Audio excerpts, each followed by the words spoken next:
استاد محترم، عید الاضحیٰ قریب آ رہی ہے تو لوگوں کے ذہنوں میں ایسے بہت سے سوال ابھرتے ہیں کہ قربانی کیوں کی جائے؟ قربانی کیا معصوم جانوروں کے اوپر ظلم نہیں ہے کہ ہم ان کو ایسے ہی باندھ کے ان کو ظلم کر کے ان کے اوپر چھریاں چلا دیتے ہیں؟ تو اللہ کے نبی نے بھی اتنی دفعہ تلقین کی ہے کہ جانوروں کے ساتھ بھی اچھے معاملات رکھو. کہیں کسی جانور کو اگر پیاسا دیکھتے تھے بندہ ہوا تو فوراً فرماتے تھے کہ یار اس جانور کے مالک کو بلاؤ اور دیکھو کہ کون ہے اس کا مالک، اسے پانی پلائے. تو کیا یہ ایسا نہیں لگتا کہ یہ جانوروں کے ساتھ ظلم ہو رہا ہے؟ اچھا بیٹا، بات یہ ہے کہ جانوروں کو اللہ تعالیٰ نے پیدا کیا ہے، اور اللہ تعالیٰ ہی نے قرآن مجید میں یہ بات فرمائی ہے کہ ہم نے یہ جانور تمہارے لیے پیدا کیے ہیں اور ان کے مختلف پرپزز ہیں.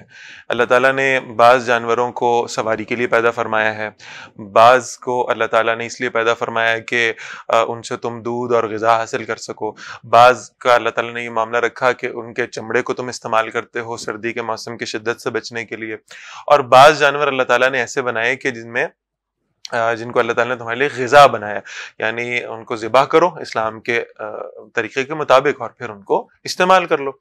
اچھا، یہاں دو سوال پیدا ہوتے ہیں. پہلی بات تو یہ ہے کہ اگر ہمیں یہ محسوس ہوتا ہے کہ ایک لیونگ بینگ کا قتل ہے یہ جسے قربانی کہا جا رہا ہے، اور ہمارے لبرلز اس کو کہہ رہے ہیں کہ یہ ایک لیونگ بینگ کا قتل ہم کر رہے ہیں، تو پھر سوال یہ پیدا ہوتا ہے کہ کائنات میں تو ہمیں بھوکا مر جانا چاہیے. دنیا میں انسان کے پاس کھانے کو بچے گا کچھ نہیں، اس لیے کہ کیا پودے اور پھل اور یہ سب چیزیں جو ہم کھا رہے ہیں جو زمین سے اگتی ہیں، کیا یہ لیونگ تھنگز نہیں ہیں؟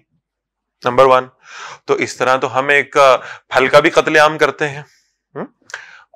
تو اللہ تعالیٰ نے جو ان کے بنانے والے ہیں خود ہمیں یہ فرمایا ہے کہ یہ پھل اللہ نے تمہارے لیے پیدا کیے ہیں، یہ جانور اللہ نے تمہارے لیے پیدا کیے ہیں، تو جن کو اللہ تعالیٰ نے تمہاری غذا کے لیے پیدا کیا انہیں غذا کے لیے استعمال کرو.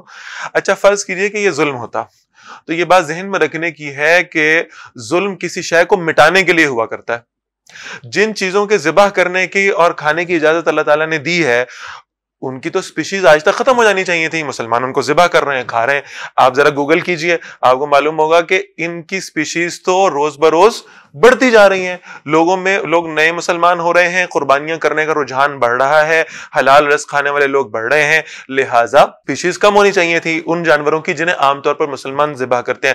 مرغی ہے، بکرا ہے، اونٹ ہے، گائے ہے، ان کی سپیشیز کم ہونی چاہیے تھی. یہ روز بروز اللہ تعالیٰ ان کو بڑھا رہا ہے. اس کا مطلب یہ ہے کہ اللہ تعالیٰ جیسے جیسے انسان کا یوزیج بڑھ رہا ہے، اللہ تعالیٰ ان کی کوانٹٹی بھی بڑھاتے جا رہے ہیں. رہی بات رحم کی، تو میں بالکل آپ کی بات سے ایگری کرتا ہوں. اللہ کے رسول صلی اللہ علیہ وسلم نے اس بات کی تلقین فرمائی ہے کہ جانوروں کے حقوق کا بھی خیال رکھا جائے.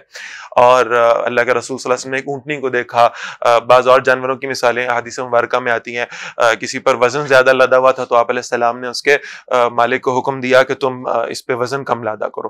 اسی طرح کسی کو بھوکا پیاسا دیکھا تو آپ علیہ السلام نے اس کے مالک کو کہا کہ اس کو کھانے پینے کے لیے جو ہے نا اس کا خیال رکھا کرو، کھانے پینے کا. تو یہ روایات بالکل درست ہیں، اس میں کوئی دوسری رائے نہیں ہے. سوال یہ پیدا ہوتا ہے کہ جو بوجھ اٹھانے والا جانور ہے اس کے بوجھ اٹھانے میں اعتدال کرنا چاہیے، نرمی کرنی چاہیے کہ جتنا وہ بوجھ اٹھا سکتا ہے آسانی کے ساتھ، اس کے لیے اتنی مشقت نہیں ہے جتنی وہ برداشت نہ کر سکے. یعنی اتنی مشقت جتنی وہ برداشت کر سکتا ہے اتنا ہی بوجھ اس پر ڈالا جائے. یہ اس کے ساتھ رحم دلی کا معاملہ ہے. یہ بات آپ کو سمجھ میں آ رہی ہے؟ اسی طرح جن جانوروں کے لیے ایسا معاملہ ہے کہ ان سے صرف دودھ کا استفادہ ہے، تو ان کو جو ہے نا ان کی غذا کا اہتمام کس قدر کرنا ہے، یہ بھی اسلام میں ان کے لیے نرم دلی ہے. یوں سمجھیں کہ اس رحم کا جو سٹینڈرڈ ہے یہ ہر چیز کے ساتھ الگ الگ ہے، اور وہ سٹینڈرڈ ڈیفائن بھی کیا ہے اللہ اور اللہ کے رسول صلی اللہ علیہ وسلم نے. اللہ خالق و مالک ہے. میرے لیے رحمت کا سٹینڈرڈ اور ہوگا، آپ کے لیے رحمت کا سٹینڈرڈ اور ہوگا، جانوروں کے لیے رحمت کا سٹینڈرڈ اور ہوگا. تو جو بوجھ اٹھانے والے جانور ہیں ان کے لیے رحمت کا سٹینڈرڈ کچھ اور ہے کہ ان پہ بوجھ کم لادا جائے. جو دودھ دینے والے جانور ہیں ان کے لیے رحمت کا سٹینڈرڈ کچھ اور ہے کہ ان کو کھلایا پلایا اچھے طریقے سے جائے.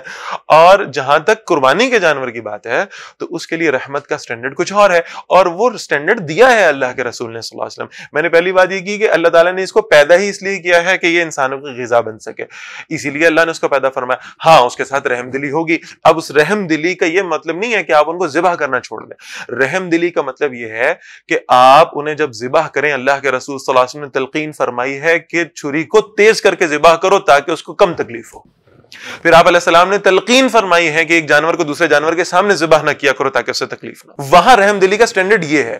تو یہ سٹینڈرڈ میں نے اور آپ نے سیٹ نہیں کرنا، یہ محمد رسول اللہ صلی اللہ علیہ وسلم جو صاحب شریعت ہیں وہ یہ سٹینڈرڈ سیٹ کر گئے ہیں. ٹھیک ہے, تو اسلام وہاں بھی رحم دلی کی بات کرتا ہے. اچھا, اب یہ تو تحقیقی جواب ہو گیا, اب ذرا الزامی جواب سن لیں. یہ ہم پر یہ ایلیگیشن لگانے والے کہ مسلمان جانوروں کے ساتھ ظلم کر رہے ہیں انہیں ذبح کر کے, کیا یہ لوگ صرف ویجیٹیرین ہیں؟ کیا یہ گوشت نہیں کھاتے؟ کیا یہ خود جانوروں کو ذبح نہیں کرتے؟